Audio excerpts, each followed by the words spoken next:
नमस्कार, माझ्या यूट्यूब चॅनलमध्ये आपल्या सर्वांचं स्वागत।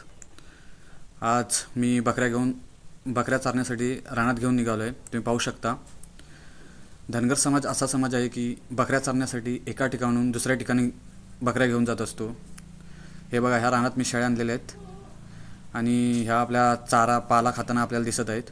त्याचप्रकारे भटकंती, एक प्रकारे भटकंतीच म्हणावं लागेल। या ठिकाणी दुसऱ्या ठिकाणी जर पाला मिळत नसेल तर दुसऱ्या ठिकाणी आपल्याला जावं लागतं, कारण मुक्या प्राण्यांचं पोट भरल्याशिवाय त्यांची, ज्याप्रमाणे माणसांचं पोट असतं त्याप्रमाणे मुक्या प्राण्यांचंही पोट असतं, त्यांचं पोट पूर्ण भरल्याशिवाय त्या पण आपल्या उदरनिर्वाहासाठी फिरत असतात। आज आमचा रोजचाच दिनक्रम आहे। धनगरी पेशा असल्याकारणाने एका ठिकाणी दुसऱ्या ठिकाणी फिरत जाणं हा मूळ पिढीजात आमचाच व्यवसाय आहे, कारण तुम्हाला माळवर आणि धनगर हा फिरताना दिसत असेल। त्याचप्रकारे कोकणातील धनगर कशाप्रकारे भटकंती करतो हे तुम्ही या व्हिडिओतून पाहू शकता। आता या पूर्ण शेळ्या माझ्या आहेत, पूर्ण गावठी प्रकारे शेळ्या आहेत। ते रोजचं दिनक्रम असाच आहे की एका ठिकाणी दुसऱ्या ठिकाणी घेऊन जाणे, त्यांचं पोट बघणे हाच आमचा व्यवसाय आहे। धन्यवाद।